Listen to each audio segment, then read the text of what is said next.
Hi everybody, Brianny Grealish from The Fingerless Kitchen, and I am here today to talk about this, the lovely, lovely chef's knife.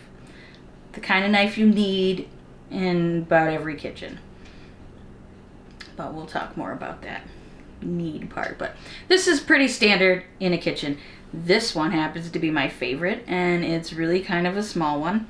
I have for you today is I have the 3 chef's knives that I have in my house. These are the ones that are always around for whoever's cooking. We have this huge one, which looks kind of silly with the size of my tiny hands. I'm not comfortable using this one. It's way too big. It really is. And for me, I can't get my finger all the way around it. Just doesn't happen. So this is not a stable knife for me to use in the kitchen, realistically. So I don't use it at all. So I just put that one down because we don't need it. One knife that I use kind of sporadically is this one. It's a lot smaller. And show you them to you side by side, right? This one's just way too big. This is kind of like a middle ground chef's knife. I do use this one. Not my favorite. It's still a little too big for my comfort, but somebody else is using the other one. And then I just have this little one. This one's a Kuhn Rakan. Not getting paid by these people. I'm just letting you know what my favorite knife is, and you can tell that it has been well loved for a very long time. This is the one I use every single day. This is the one that fits my hand the best. It just does. So if you look at the shape of my hand, the way I was born is I have this curve, right? I only have movement from this part, from that kind of knuckle right there. So I actually can't close my whole hand through all my knuckles. I just have just this movement, front, back, and then kind of down. This one, the same. Sort of the same. I can just move from that spot.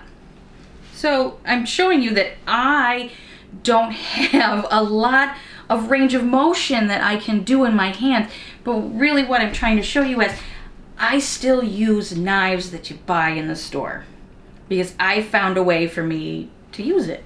And it's not a hard trick that I've done. It's just, it's taking practice. It's taking finding something that works best for me.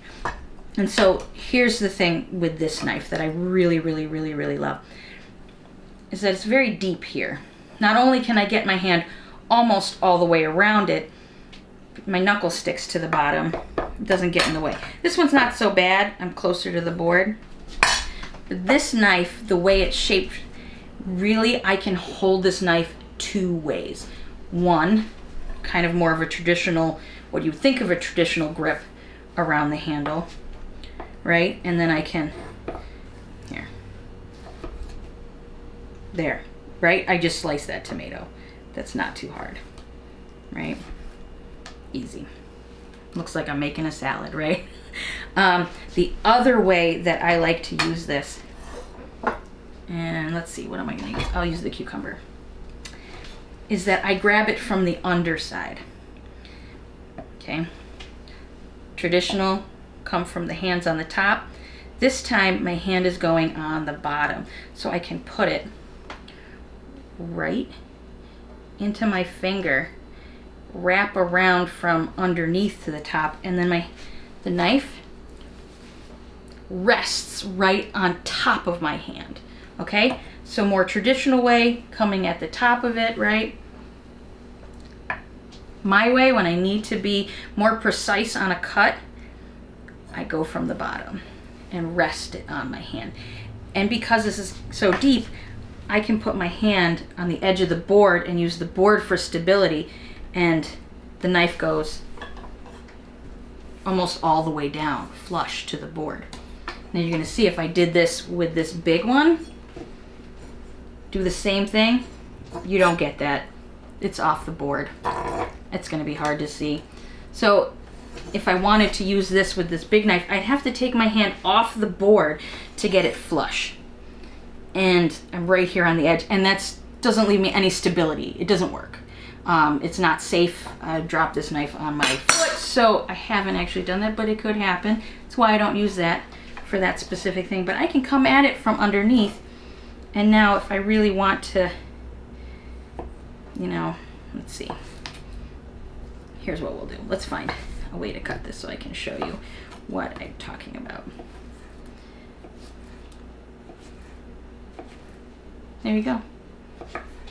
It gives me a little bit more control over the knife, and if I really wanted to get some really, really, really thin pieces, I have to go a little slower, but I have more control as opposed to when I'm doing it this way, and I'll tip a little bit more. And that's really it. That's how I chop in the kitchen. It's the only adaptation I make besides this one. So if I have something like the size of a potato, it's kind of big, it's kind of bulky, it might roll around on you. I know you can cut the end off and give it something stable to not move on, but I end up using my hip or kind of my side of my stomach to hold the knife secure. So if I have to, I can twist my hip towards the board.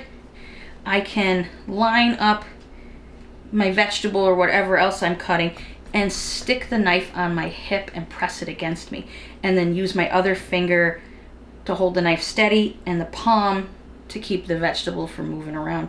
And then I do like a rocking motion. I don't need to do this for a cucumber. I can do a cucumber without it, but for something bigger that you need some more stability when you don't have hands that work so well is, let's put that down, I use my body as that third hand that I need to get things done in the kitchen. I mean, that's really it.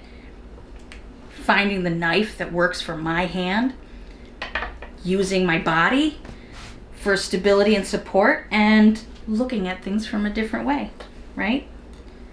Kind of getting down and changing that perspective just on a knife. Simple kitchen knife.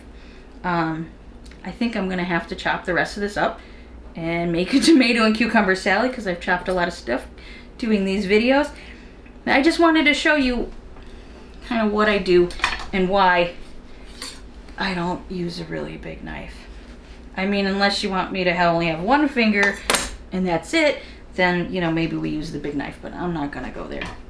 So there are knives. The Job Accommodations Network, JAN, actually has knives with different kind of grips. So if you do find yourself with arthritis or with, you know, some other maybe disability of the hand, that can help you grip. But really, for me, I haven't had to get any adaptive equipment. I just use what I got and how I adapt every day in the kitchen. It's pretty simple for me. But what I want to tell you is just get out there, try something new, find a tool that you think might help and give it a try. I mean, really, that's what you have to do. You have to give it a try. Cooking takes practice, much like anything in life takes practice, right? And learning from people who can kind of show you how. And hopefully I kind of enlightened you onto how I do things in the kitchen. And we'll show you some other little techniques that I do. But generally, it's what I use my 2 fingers and I use my whole body to cook every day. So the things that you see that I'm posting, that's just me and using my body and my 2 fingers, right? So I just want to say, if you like this, please, please, please, please, please follow along. I'm hoping to do a lot more fun stuff coming up. So follow, like, subscribe, send me some messages. If you want to see how I do something else, please just let me know, and maybe I can do a little video to kind of show you how I do some other things, but we'll incorporate those as we go along as well. Yeah, and I'll put the information for Jan in little description so you guys can check that out if you do want to look for a knife with a special grip, or just go to the store and start trying stuff out. Really, you just got to test it out, see if it works for you. All right, so bye for now from the Fingerless Kitchen. And also, if you think you're all thumbs in the kitchen, I'm here to prove that you never needed them. Ever. Don't need it. All right, so see you next video. Bye for now, everyone.